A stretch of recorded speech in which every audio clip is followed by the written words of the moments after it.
Start of chapter 10. He was just 3 steps ahead of her. So close that were she to stretch out her hand she would be able to touch his shoulder.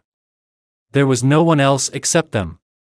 Over his shoulder she could see the doors of the Kaaba opening. She saw the glowing light flood the surroundings. She could easily read the words of the Quran inscribed on the covering of the Kaaba. She felt the stars in the sky were suddenly shining brighter than before. The man in front of him was reciting the Talbiyah, the initial verses that all pilgrims recite at the start of a pilgrimage. His was the only voice reverberating around the place, a beautiful, resonant voice. She found herself repeating the verses after him, but under her breath. Then her voice took on the same cadence as his, but silently.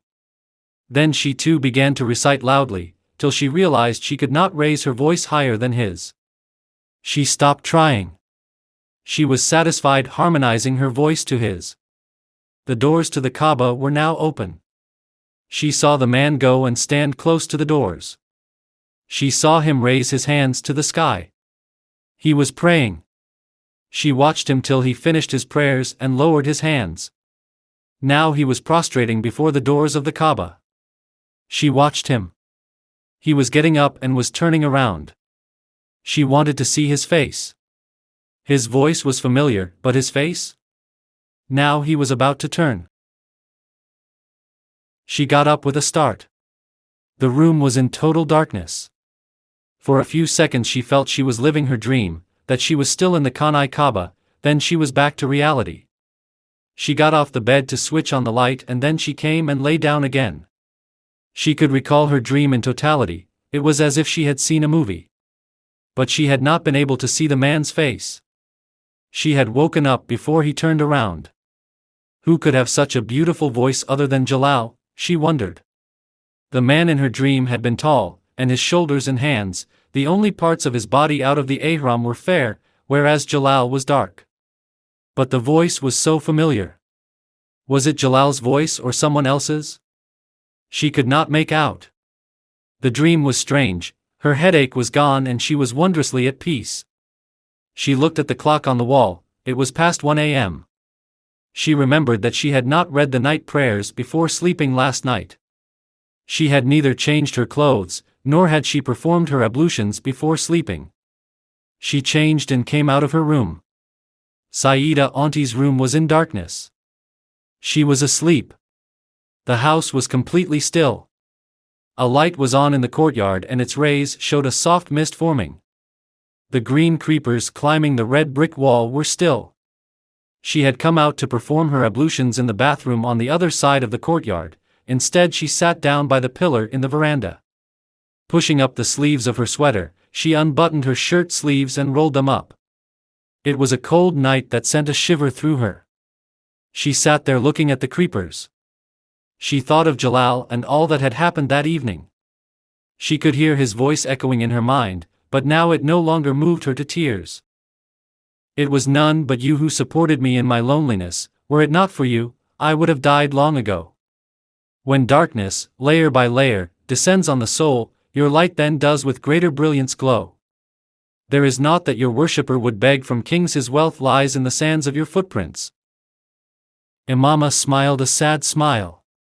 For the last 8.5 years, a single voice and these very words had echoed in her mind, and then last night, that dream and that voice reciting the Talbiyah. She recalled it, once again. Here I am at thy service, O Lord, here I am. Here I am at thy service, thou hast no partner. Thine alone is all praise and all bounty, and thine alone is the sovereignty. Thou hast no partner. That voice was familiar, a known voice, but whose? She knew no voice other than Jalal's. She closed her eyes and recalled all the details of the dream.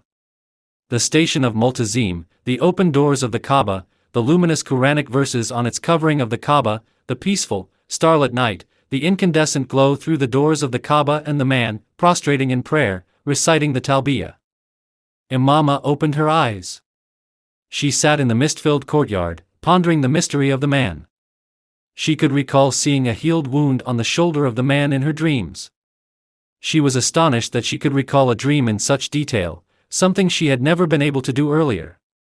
It was the first time in her life that she had seen the Kaaba in her life, and sitting there, she wished she could be in the Masjid-e-Nabawi also, standing before the tomb of the Holy Prophet, peace be upon him, and that the mosque should be empty of people except for her. She had no idea how long she had been sitting there in her reverie till Saida Auntie came out from her room to wash up for the midnight prayers. She was surprised to see Imama sitting thus in the courtyard. "How is your headache?" she asked, coming close. "It's gone." Imama kept her head lowered. "You fell asleep without any dinner last night." Saida Auntie sat down on the cold floor besides Imama. Imama kept quiet. Saida Auntie was wrapped in a warm dupatta. Imama leaned head against her shoulder. The warmth of the dupatta against her cold, numb face gave her an unusual feeling of peace. "You should get married, Amna," Saida Auntie said. Imama kept her face hidden in the dupatta. This was not the first time Saida Auntie had broached the subject. Earlier she had always kept quiet, today she broke the silence. "You arrange it, Mom." Saida Auntie was astonished. "Really?" "Yes." Imama lifted her head off Saida Auntie's shoulder. "Do you care for anyone?" Saida Auntie asked. Imama stared at the floor of the courtyard. "Do I care for anyone?" "No. I care for none," Imama said, hiding her face in Saida Auntie's dupatta again. Saida Auntie heard the tears in her voice. "Once you are married, I will go to England to be with my sons," she said, patting her head. She realized Imama was crying. Before she could say anything, Imama covered her face with the dupatta. "What's the matter, Amna?" "What is wrong, child?" she asked with concern. Imama did not reply. She clung to Saida Auntie and wept her heart out. "What is it, Amna? Say something for God's sake." Saida Auntie was really worried now. "It is nothing, Mom, it is just a headache." Saida Auntie forced her to look up. She got up and wiped her face with her sleeve. She refused to look Saida Auntie in the eye. Leaving her staring at her with concern, she made her way to the bathroom. Saida Auntie was not the first to approach her regarding marriage. Dr. Ali too had raised the subject soon after she had finished her studies. Despite the fact that she was free to marry, she had shaken him off. "Let me work for a while, then I will get married," she had told Dr. Ali. At the back of her mind was the fact that her marriage would be an added expense for Dr. Ali. She had thought she could do a job and collect enough for her own expenses, but she did not disclose any of this to him when she asked for permission to work. She would have worked a couple of years more before deciding on marriage, but the hurt caused by Jalal's words caused her to cave in. Imama did not know whether or not Saida Auntie discussed her change of heart with Dr. Ali, but she herself immediately got busy finding a suitable match for Imama. Her choice fell on Fahad. Fahad worked at a senior position in a company. He was of good repute. His parents came to see Imama and immediately liked her. It was only after they had sent a proposal for her that Saida Auntie informed Dr. Ali about it. He was not too pleased about the proposal. Perhaps he still hoped to marry Imama off into his own family, but Saida Auntie praised Fahad and his family sky high, and finally Dr. Ali was persuaded. He met the family and Fahad himself, and also carried out some investigation about Fahad. Satisfied with what he saw and heard, he gave his consent to the marriage. Once the proposal was accepted, Fahad's family said they would wait a year before solemnizing the marriage. However, a few months later they began to insist that the marriage take place immediately. Dr. Ali happened to be in England in connection with some work when, on Fahad's family's insistence, Saida Auntie agreed to a date for the marriage. She kept Dr. Ali informed of all developments, but though he advised her to wait a bit before fixing the date, she went ahead with it.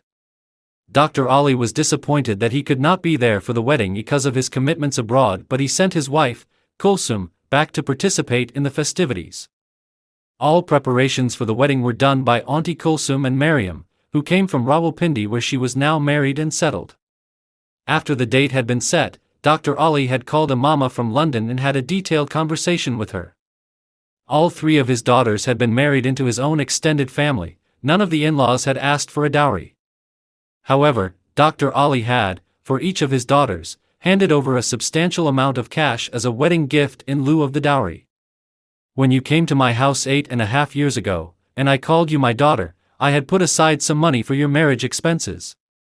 That money is yours. You can take it as a cash gift, or I can hand it over to Kulsum and Maryam so that it can be used to purchase whatever you need for your dowry. Because Saida auntie has so insisted, your wedding is taking place from her house, although it was my wish that you be married from my house, from your own house. He continued, I am very sad that I should not be there for my fourth daughter's wedding, but perhaps it is for the best.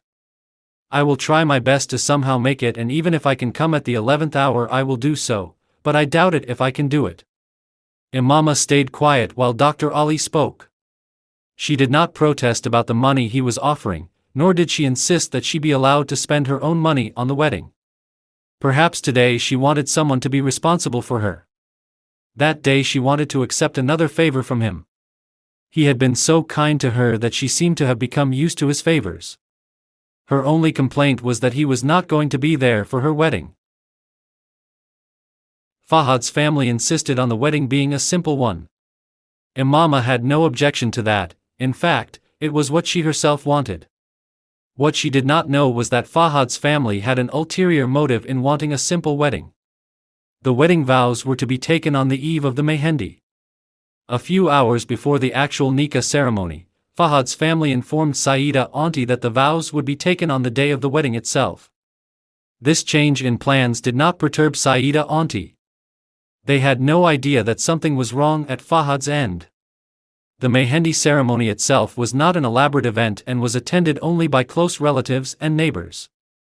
The dinner prepared for the nikah was enjoyed by those who came for the mehendi. The wedding itself was to be held in Saida auntie's house. The groom's family was to arrive at 4:00 p.m. and the rukhsati was to take place at 6 p.m. However, an hour before the marriage party was to arrive, a messenger came from the groom's house to inform them that Fahad had been missing for some days and that they regretted the marriage could not take place. Till that afternoon Imama had no clue as to what was happening. The wedding dress had arrived earlier from the groom's house and Imama had changed and was almost ready when Maryam walked into the room. She looked upset. She asked Imama to change back to her usual clothes since there had been a death in Fahad's family and they had asked to postpone the wedding. She did not want to tell Imama that the wedding had in fact been cancelled outright. Having spoken to Imama, Maryam hurried out of the room. Imama changed out of her wedding dress. For a few moments, she accepted Maryam's story, but instinctively she knew something was not right. When she came out of her room, a glance at the consternation on the faces of the guests gathered there told her the whole story. She went into Saida auntie's room. A large number of people were gathered there. Kulsum auntie, Maimuna sis, Nooralain sis, other ladies from the neighborhood, Maryam and Saida auntie. Maryam was giving a glass of water to Saida auntie who looked as if she was on the verge of a collapse. Imama panicked for a moment. Was Mom all right? All the ladies in the room had turned to look at her. Maimuna sis moved swiftly to her side. Come Amna. Come outside for a moment, she said, taking Imama by the hand. What is wrong with Mom? Imama brushed Maimuna sis aside. She sat down next to Saida auntie. What is wrong with Mom? She asked Maryam agitatedly. Maryam did not reply.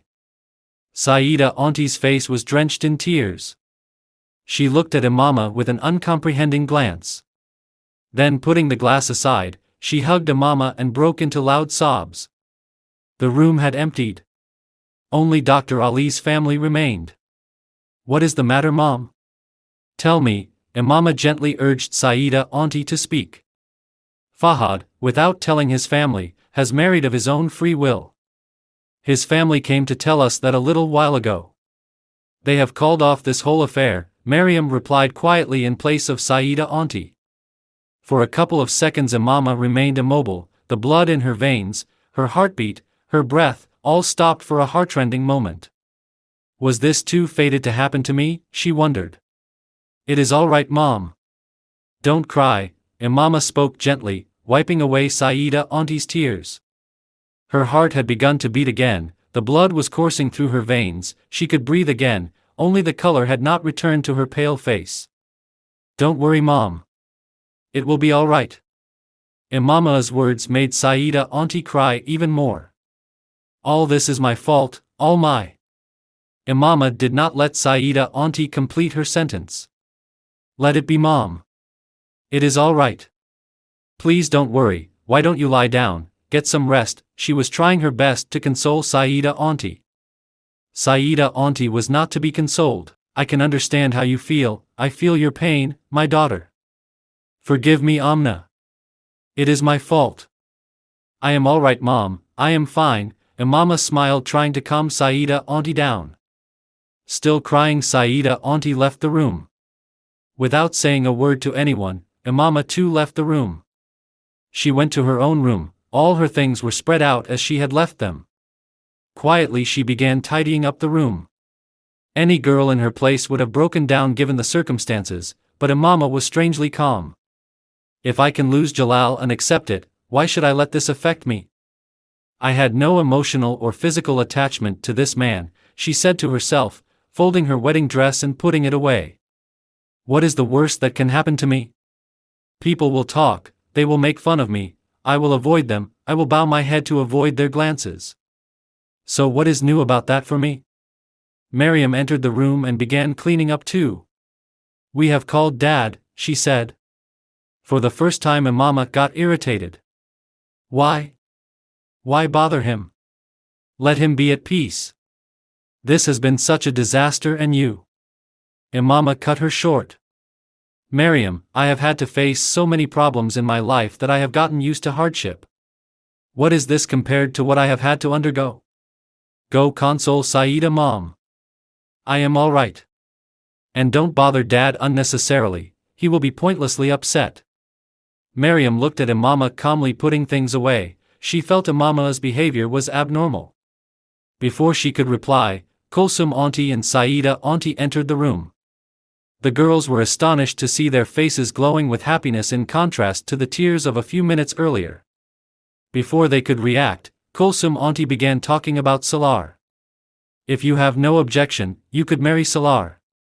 Imama was stunned. Dr. Ali knows him very well, she continued.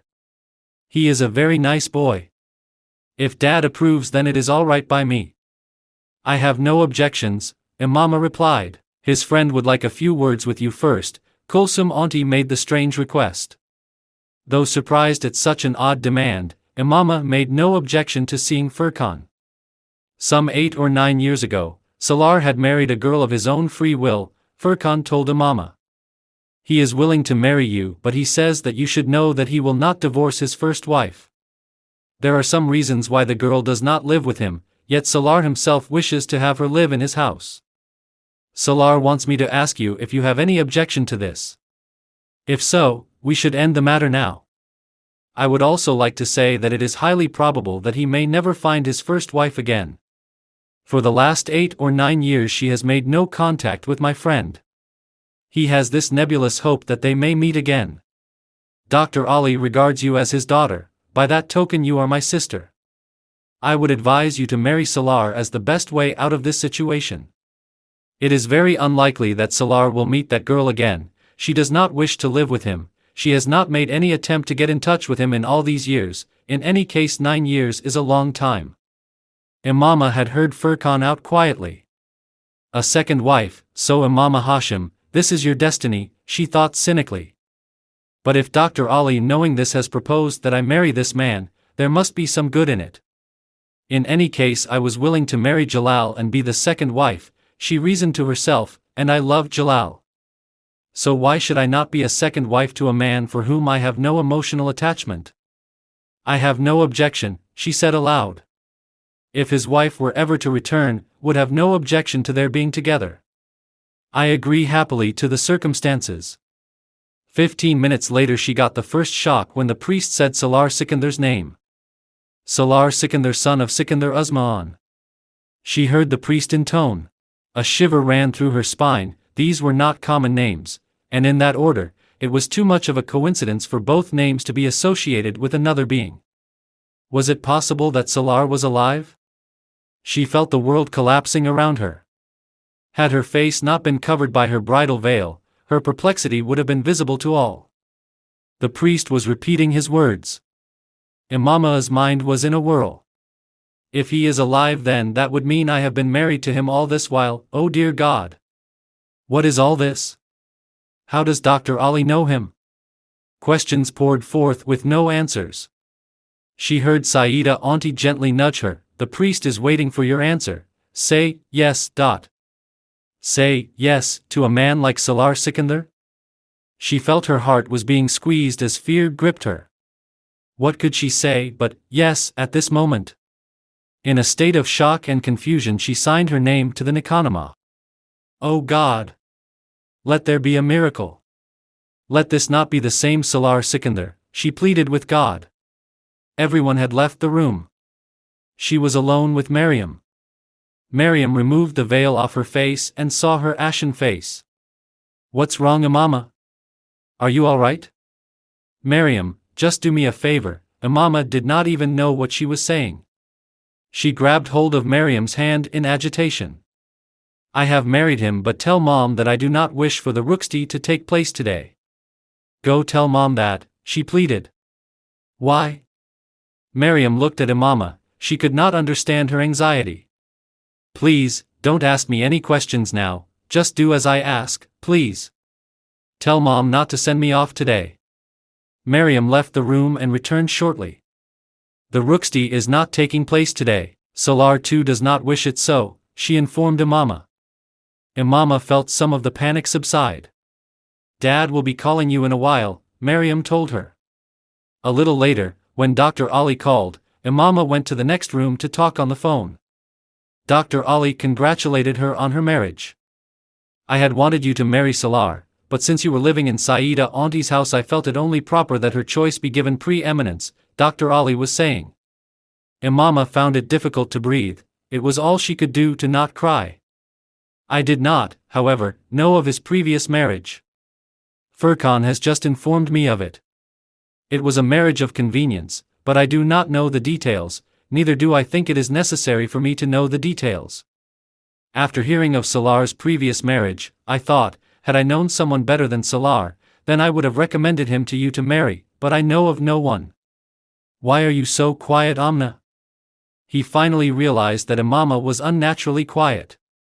Dad, when are you coming back? In another week or so. There's a lot that I need to tell you. I have much to talk to you about. Is everything all right? Dr. Ali felt alarm bells go off. I will talk to you when you come back, Imama spoke with finality. She did not wish to discuss any more over the phone. That night she performed the ablutions, as usual, before going to bed. Then, instead of retiring, she came and sat down on the steps of the courtyard. There were no guests in the house. Saida Auntie and she were alone as usual. Exhausted by the day's events, Saida Auntie had gone to bed early. Imama and the maid had stayed up late cleaning and tidying up after the guests. Because of the wedding, the maid had been staying in the house overnight. It was 10:30 in the night before most of the cleaning up had been done, and she had sent the maid off to sleep. Imama herself continued with completing the odds and ends left to do. It was past midnight when she finished her chores. She was exhausted. Crossing the courtyard, she felt a sudden aversion to going into her room and sat down in the veranda. In the soft glow of the lights in the courtyard, she looked at her hands, covered halfway up to her elbows in beautiful deep red filigree. Imama had always been fond of mehendi. Before she left her father's house 8.5 years ago, she would often apply mehendi, not only on festive occasions but whenever she felt like it. But since leaving her own home she had never applied it. Without meaning to, she had lost interest in such activities. Now, for the first time in 8.5 years, she had joyfully had her hands and feet covered in these beautiful patterns. Wrapping her shawl tightly around herself, she covered her hands and feet with the dupatta and pulled it close around her. From Asjad to Jalal, from Jalal to Fahad, from Fahad to Salaar, one man I rejected, two rejected me, and the fourth, who has become a part of my life, is the worst of them all, Salaar Sikandar. She felt a fog envelop her soul. She could imagine him standing before her. The same image, shirt open down to the waist, chains hanging from his neck, hair tied back in a ponytail, the cold arrogant stare, the cynical smile which brought a dimple to his cheek, bands and bracelets dangling from his wrists, those tight jeans. It was as if the world's most beautiful dream had turned into a nightmare. She had not the slightest bit of respect for Salaar Sikandar. I know I have committed many errors in my life, but I am not such a bad human being that I should be castigated by having a man like you in my life. She had said this to Salaar on the phone many years ago. Perhaps that is why Jalal refused to marry you. Good men are meant for good women, not for women like you, Salaar had retorted. She clamped her lips together, remembering Salaar's unsympathetic attitude. Whatever may happen, Salaar, I will not live with you. It would have been so much better had you died, she muttered. She had completely forgotten that there was a time when Salaar Sikandar had come to her aid. The night Dr. Ali returned from England, Imama was at his house, but she did not find an appropriate moment to talk to him. Mariam was still in Lahore and the time passed merrily in small talk. The next morning too passed much in the same way. Dr. Ali was telling Imama of the gifts he had brought for her and Salaar when Mariam piped in. Let's call Salaar bro over for iftar, she said. Dr. Ali thought that was a good idea and immediately called Salaar, extending the invitation. Imama still did not say anything. In the afternoon, as Dr. Ali was leaving for the mosque for prayers, Imama followed him out. I need to talk to you, Dad, she said softly.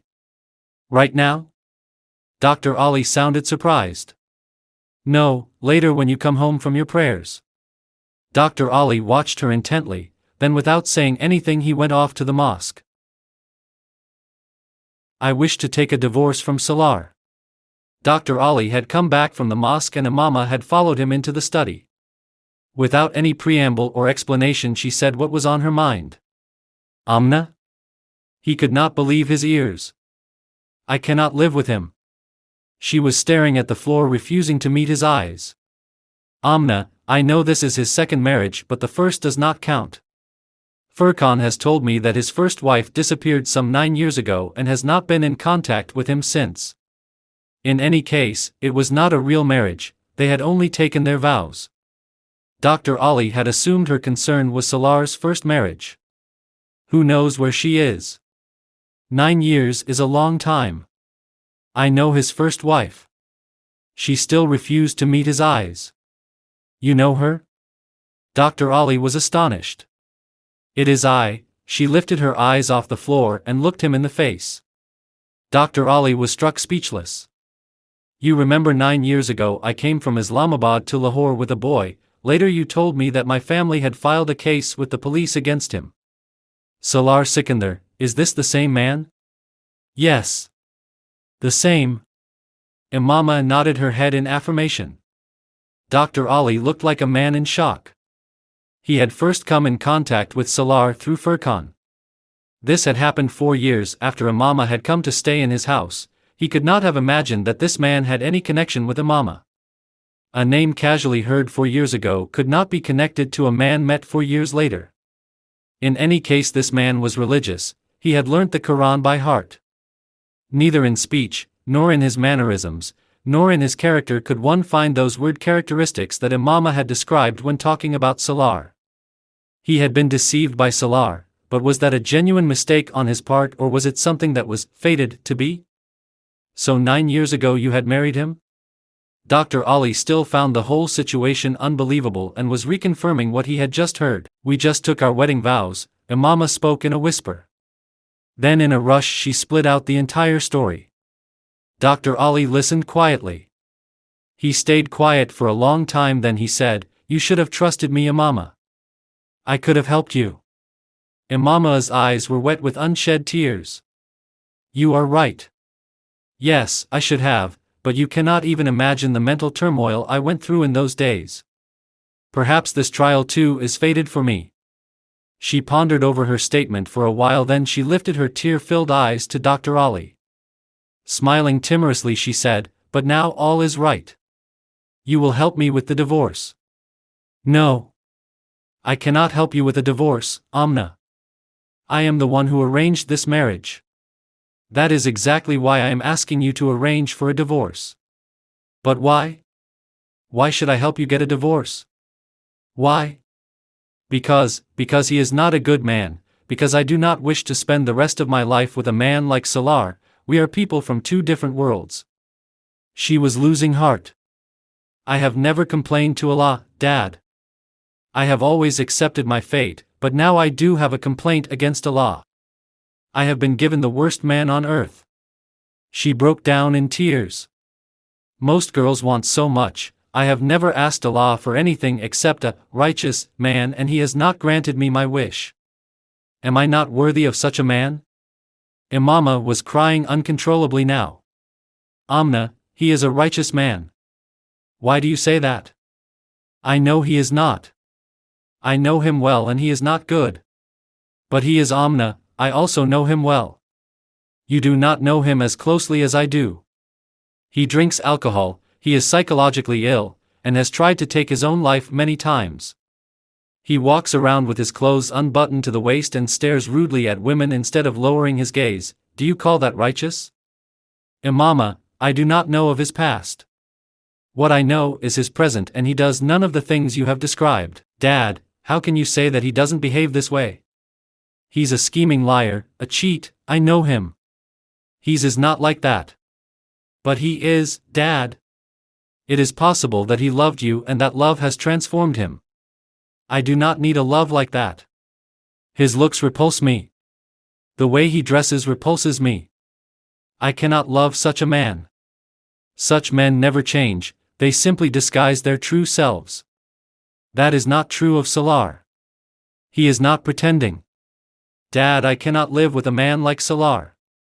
For him everything is a joke, religion, life, women. What is it that he can't be cynical about? He thought my change of religion was a silly thing to do. For him talking about religion and religious issues is a waste of time. He is a person for whom attempting suicide was simply an experiment to gauge the next level of ecstasy. For him the only meaning of life is materialistic. Suppose he is in love with me, am I supposed to base my marriage only on love? No, I cannot do that. Imama, he has maintained this accidental relationship for 8.5 years. Despite knowing your religious inclinations, he has remained true to you and is still waiting for you and wishes to spend his life with you. Is it not possible that this desire may have brought about a change in him, in his thinking? I do not wish to spend my life with him. I will not live with him, Imama was stubbornly insistent. I am within my rights in asking for a divorce. But have you considered, Imama, that God has brought this man before you twice? You have taken your vows twice and both times with the same man. Perhaps I have sinned and am being punished for it. Her voice was heavy with tears. Amna, I have never known you to be stubborn before, so what has happened to you now? Dr. Ali was really surprised.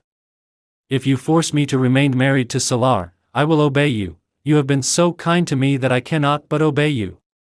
But I will not, and cannot, of my own free will agree to living with Salaar. I am not interested in how educated he is or what position he holds and how much he can give me. Had you asked me to marry an uneducated man but one who is right-minded, would not have objected, but Salaar, he is the fly I cannot swallow. You only know that of Salaar which you have heard. What I know of him is what I have seen. For 15 years he was my neighbor, you have only known him a few years. Amna, you know I will never force you to do anything against your will. If you wish to maintain this relationship of your own will and volition, then it is fine. But if it's only to please me, then there's no need for that. My only request is that you meet Salaar once, after that if you still feel that you wish to end this marriage, it will be so. Dr. Ali spoke softly and seriously. The bearer came into the room to say that Salaar had arrived. Dr. Ali looked at his watch, then he told the bearer to send Salaar in. The bearer was surprised. Here? He questioned. Yes, here, Dr. Ali replied. Imama stood up hurriedly. I do not wish to talk to him in this state. She was referring to her tear-stained face and disheveled condition. You have not seen him yet, I want you to see him, Dr. Ali spoke gently. Not here. I can have a look at him from inside my room. She turned around and went to her room. The room was in semi-darkness. She left the door half open so that she could look into the well-lit lounge without being seen herself. She sat down on the bed. She rubbed her hands across her eyes to clear them. After nearly 9 years she was to see the man she despised, the one she thought of as one of the worst men on earth, the man who she thought was dead, the one to whom she had been married all these years. What else could this be but fate? Imama rubbed her eyes once again. The man whom Dr. Ali was now greeting had his back to her. Before embracing Dr. Ali, he put a bouquet and a parcel he was carrying on the center table. Having greeted Dr. Ali, he now sat down on the sofa. Imama got her first good look at Salaar. The gaudy look with the shirt open down to the waist, chains hanging from his neck, hair tied back in a ponytail, bands and bracelets dangling from his wrists, tight jeans, all was gone. He was clad in a simple cream-colored traditional suit and waistcoat. Yes, he has undoubtedly undergone a change, at least as far as outer appearance goes, Imama thought. Nobody would believe that this man. Her thoughts were interrupted. Salaar was talking to Dr. Ali, who congratulated him on his marriage. She could hear them clearly from her room. On Dr. Ali's firm persuasion, Salaar was telling him all about his earlier marriage and the circumstances in which it had transpired. He spoke of his regret at his treatment of Imama, how he had lied to her about Jalal's marriage and how he had tricked her into believing that he had not granted her the right to file for divorce. When I think about how I treated her I am filled with remorse, he was saying in a low tone. I cannot even express how sorry I am about my behavior. I can't get her out of my mind. For long I was in a state of anguish. She had asked me to help her in the name of our beloved Prophet, peace be upon him. She trusted me because I am a Muslim and I believe in the finality of the Prophet. And look at me, I betrayed her, despite the fact I knew it was her love for our beloved Prophet, peace be upon him, that caused her to leave her home and all its comfort. Instead of helping her, I just made fun of her. I thought she was crazy and told her so. The night I dropped her to Lahore she said that one day the other side of life would be clear to me and then only would I learn humility. He laughed bitterly. She was right, I have learnt much. In all these years, I have begged God for forgiveness over and over again. He had stopped speaking. Imama watched him as he ran his finger over the edge of the center table. She knew he was trying to suppress his tears. At times I felt that God had accepted my prayers and had forgiven me. He stopped again. But that day when I signed the papers solemnizing my marriage to Amna, I realized my worthlessness. Had my prayers been accepted I would have been marrying Imama and not Amna. God grants desires that seem as if only a miracle could make them come true. What was my desire? What had I prayed for? A girl who loves someone else, who thinks I am the scum of the earth, a girl who I have been searching for the last 9 years but whom I have not been able to trace. Salaar continued to speak, as for me, I live life in the hope I will find her. As though I will be able to live the rest of my life with her, as though she will agree to live with me, that she will have forgotten her love for Jalal. Had I been capable of praying with the fervor and devotion of those whom God favors, perhaps my prayers would have been heard and God would have created a miracle for me, for a sinner like me. People go to the Kaaba and pray for the forgiveness of their sins. I went there and prayed that I may be reunited with Imama. Perhaps that is what God did not like. Imama felt a shiver run up her spine as she heard Salaar's voice and recalled her dream. Oh God! She put both her hands to her lips. In a state of disbelief she stared at Salaar. In the dream she had not seen the face of the man. Was it possible? Was that the same man as this who sits before me? Then she had thought the man in her dream was Jalal, but Jalal was not tall. The man in her dream had been tall and Salaar was tall. Her hands began to tremble. Jalal was dark-complexioned. The man in her dream was fair, Salaar was fair. There was one more detail of her dream that she recalled. The man had a strange mark on his shoulder. That mark, she covered her face with trembling hands. In the room Salaar was talking about miracles not happening. Dr. Ali sat quietly listening. Why was he so quiet? Only he and Imama knew the answer to that question. Salaar had no inkling. Imama rubbed her eyes and uncovered her face.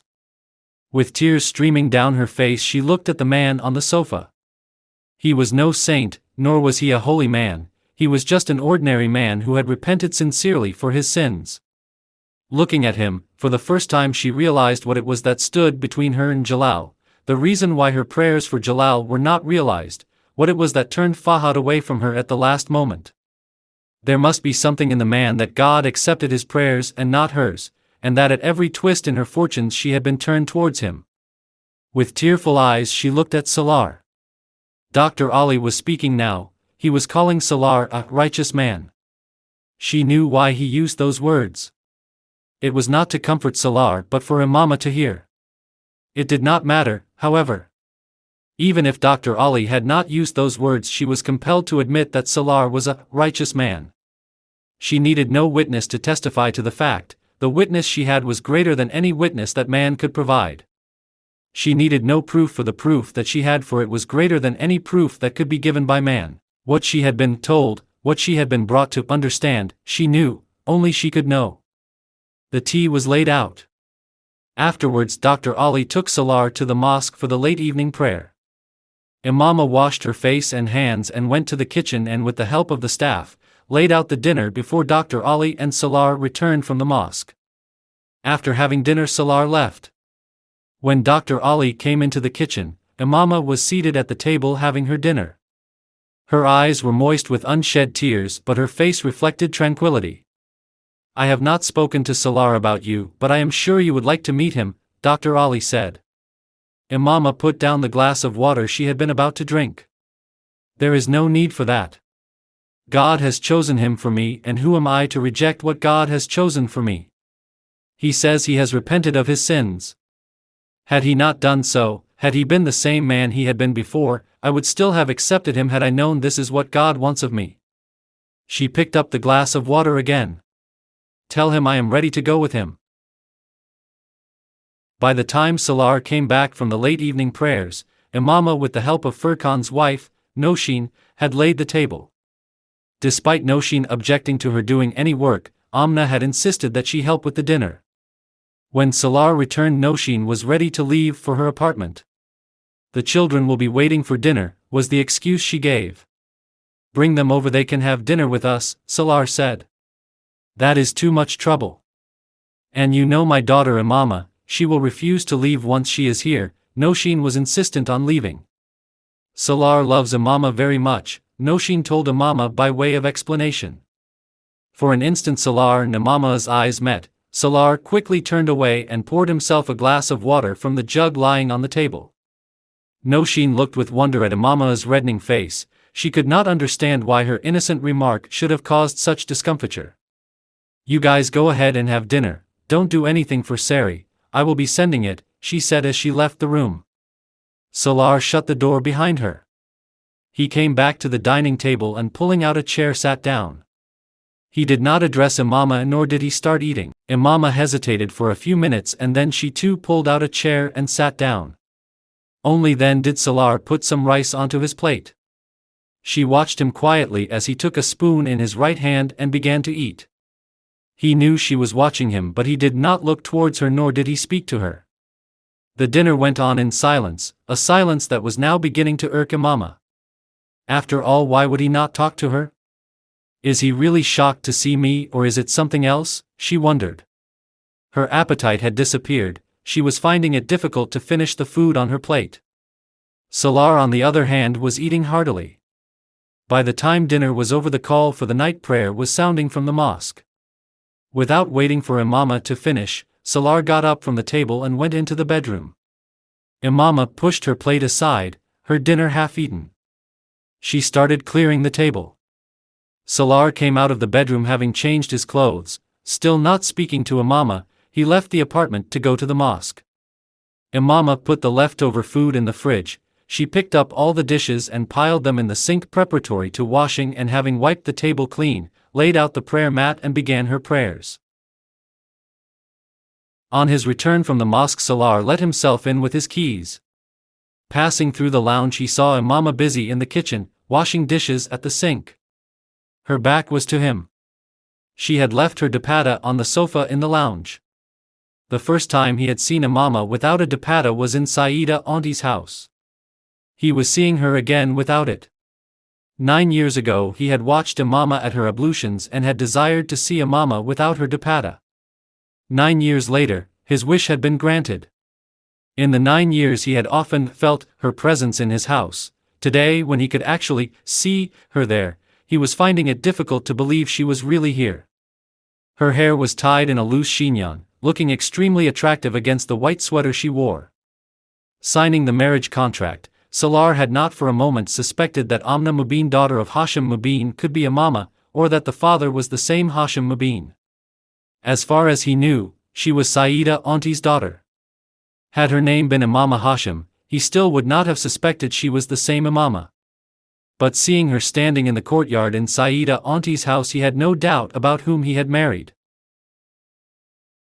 Do you have any idea, Imama, how many days, how many hours, how many minutes there are in 9 years? The silence had been broken. His voice has a coldness to it that would freeze a body. Clamping her lips together, Imama turned the tap off. He was standing behind her, so close that if she turned she would bump into him. She did not turn. She could feel his soft breath on her neck. He was waiting for an answer. She had no answer. With her hand still gripping the sink, she watched the last droplets of water dripping from the tap. Did you, even once, in all these years, ever think of me? Of Salaar? The question was a difficult one. She kept quiet.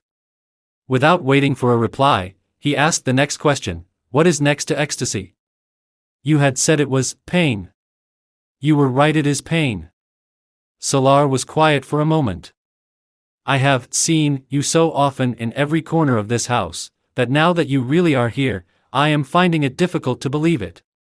To stop the trembling in her arms, Imama clung more tightly to the corners of the sink.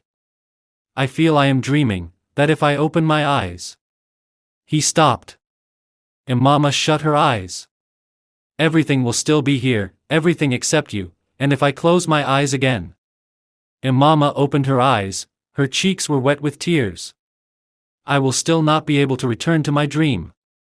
You will not be there. I am too scared to touch you. I feel that if I extend my hand towards you, the image will shatter like a reflection in water. He was so close to her that were he to bend a little, his lips would touch her hair, but he did not bend. He was too scared to see the image disappear.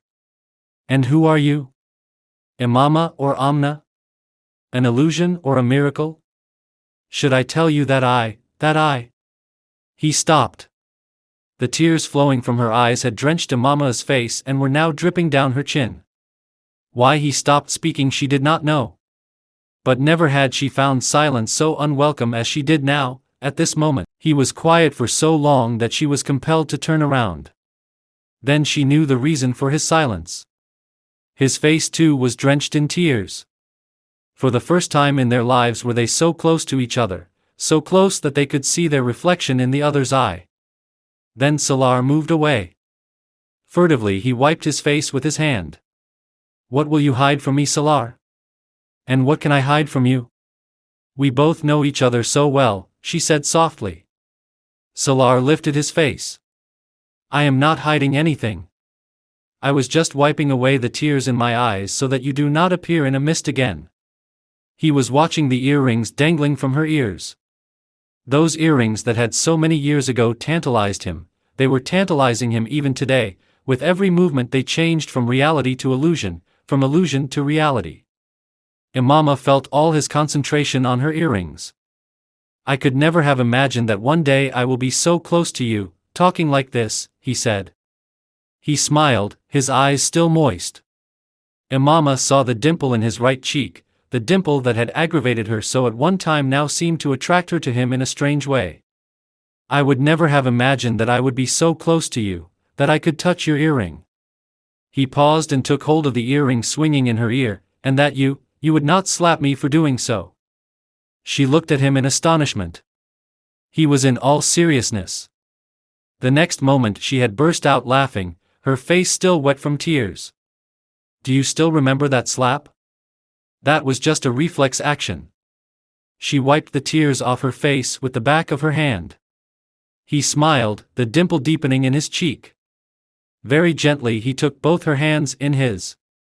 Do you want to know where I have been all these years? What I have done? All about these 9 years?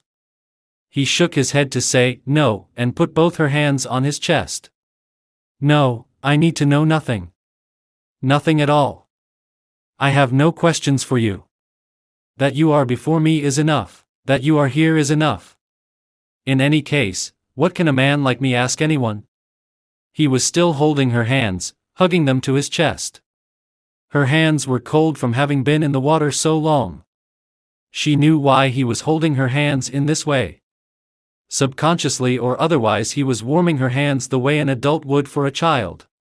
Under the sweater, she could feel his heartbeat, irregular, fast, exuberant, telling her something, or trying to tell her something. Her hands on his heart had created the link to him, of this she had no doubt. This man loved her. Why? She did not know. This man before her would himself be unable to tell her why he loved her. Salaar was standing before her, eyes closed in contentment, but even if his eyes had been open, it would not have bothered her. What had been in his glance 9 years ago was there no longer. What was in his eyes now had not been there 9 years earlier. What are we? What is our love? What do we want? What do we get? Imama felt her eyes filling up with tears again. Jalal and Salaar, the dream and the reality, and reality turned into a dream. Is life much more than this? Slowly Imama pulled her hands away. Salaar opened his eyes. The emotion in his eyes that flashed for a second only could be deciphered only by her: worry, anxiety, fear. It was a bit of all three. Imama looked at the black sweater and the white collar peeking out of it. She put her arms around his neck and rested her head on his chest. She inhaled the soft cologne he was using. 9 years ago he used strong, pungent perfumes, and 9 years later, Salaar was absolutely still, as if he could not believe what was happening. Then, gently, he embraced her. I am honored, she heard him say. He kissed her softly on the eyes. She was in the courtyard of the Kaaba with Salaar. He was seated to her right. This was their last night there. They had been here since the last fortnight. They had just finished offering their midnight prayers. As a rule, they would leave after offering the midnight prayer. Today they did not do so. They remained seated where they were. There were a great many people between them and the Kaaba. Despite that, they could see the doors of the Kaaba clearly from where they sat. Sitting there, they each thought of the same dream. They were now seeing that night before them, they were living that dream.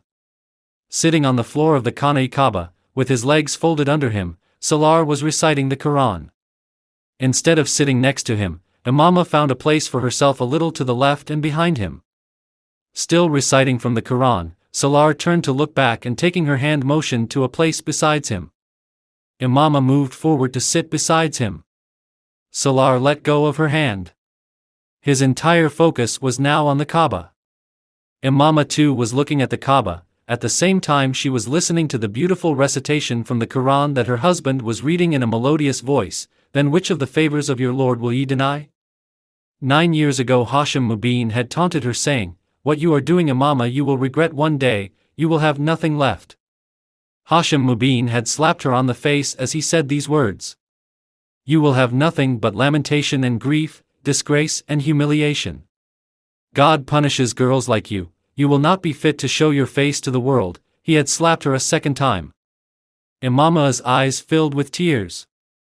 Hashim Mubin's words rang in her ears. There will be a time when you will come back to us. You will beg to be taken back. You will plead and grovel to come home, and we shall shun you. Then you will cry to be forgiven, then you will acknowledge that you were wrong. Imama smiled sorrowfully. Dad, my wish is, she spoke softly to herself, that one day I may come before you and you may see that there is no mark of shame on my face, no sign of dishonor. Allah and His beloved Prophet, peace be upon him, have protected me. They have protected me in this world, and I will face no disgrace on the day of judgment, and if I am present here today it is only because I am on the right path, and sitting here I once again reaffirm that our holy Prophet, peace be upon him, is the last in the line of prophethood. There has been no prophet after him, nor will there ever be one. I affirm that he is the perfect mentor. I confirm that here can never be a man more perfect than our holy prophet, peace be upon him. None of his descendants or relations is equal to him, nor will there ever be any from his lineage equal to him. I pray to God that I may never equate anyone with him, nor ever have the audacity to equate anyone with our beloved prophet, peace be upon him. May God always guide me on the right path. Indeed, I can never deny any of his bounties. Salaar completed the recitation of Quran. For a few minutes, he paused and then he prostrated himself. Rising, he was about to stand up, but he stopped. Imama was sitting with her eyes closed, both hands spread out in supplication. He sat down again, waiting for her to finish. Imama finished her prayers. Salaar wanted to get up but could not do so. Imama took hold of his right hand. He looked at her in astonishment. At this late hour of the night, with a face wet with tears but beaming with happiness, Imama said to Salaar, "It is said that one doesn't get the person one loves. Do you know why that happens? It is because there has to be sincerity in love. In the absence of sincerity there is no love. When I fell in love with Jalal, 9 years ago, there was complete honesty in my love for him. I prayed and did everything I could to make my dream come true, and yet I did not achieve my desire." She was sitting on her haunches. Salaar's hand, held lightly in her own, rested on her knee. "Do you know why that happened? Because by then you had already begun to love me and your love was truer than mine." Salaar looked at his hand. Her tears were rolling down onto his hands. He looked at Imama. "I now feel that God created me with great care. He did not wish to give me to someone who would not acknowledge or appreciate me, who would not respect me. And that is what would have happened with Jalal. He would never have respected me. In these 9 years, God has shown me these realities. He has revealed the good and bad in all men in these 9 years, and then he gave me in marriage to Salaar Sikandar, knowing that he alone loves me truly. Who else would have brought me here except you? You were right when you said that your love for me was pure and true." Salaar looked at Imama silently. Imama took Salaar's hand in hers and softly kissing it, she put the hand up to her eyes. "To what extent I will love you, I do not know. That is a matter of the heart and I have no control over my heart. But this I do know, that as long as we are together, I will be faithful and obedient to you. That is within my purview. I will be with you at every difficult point in our lives, no matter what life throws at us, I will be there with you as your support. I have become a part of your life in good times. If things change and we face adversity, I will be by your side." She let go of his hand as gently as she had held it. Her head was bowed and she passed her hands over her face. Without a word, Salaar stood up. He looked at the doors of the Kaaba. He had indeed been blessed with one of the most righteous and wonderful women created, for a wife, the woman for whom he had prayed, fervently, for 9 years that he may find again. Was there any blessing that he had not been given by God? As she stood with him, he realized what an enormous responsibility he had been given, to provide for this woman who in her goodness and piety was far ahead of him. Imama stood up. Salaar too got up and held her hand. They were ready to leave. He had been given the responsibility to protect this woman who, unlike him, had made a conscious choice to avoid a life of transgression and sin. Who, despite her physical and emotional frailties, unlike him, did not allow the desires of the self to overcome her body and soul. Holding her hand and slowly moving through the crowds, Salaar, for the first time in his life, comprehended the meaning of piety and virtue. She was a few feet behind him as they made their way through the crowds milling around this holy site. It was as if he was watching his whole life roll by as if on a screen, and he felt a tremendous fear within himself. Despite a life of sin and wrongdoings, he had only seen the blessings of Allah, and yet no one was more afraid of his displeasure as he was now. He whose IQ level was 150 plus, he who had been blessed with a photographic memory, had now realized that even with these gifts one could completely be stumbling in the dark. He too had stumbled, many times, and in many ways, and his inherent skills had then been of no use to him, not his high IQ, not his photographic memory. This woman walking next to him had neither of these two advantages. Instead, she had in her palm a tiny firefly of guidance, and in the burst of its light, she had made her way through every dark alley of life without ever stumbling. The end of the novel.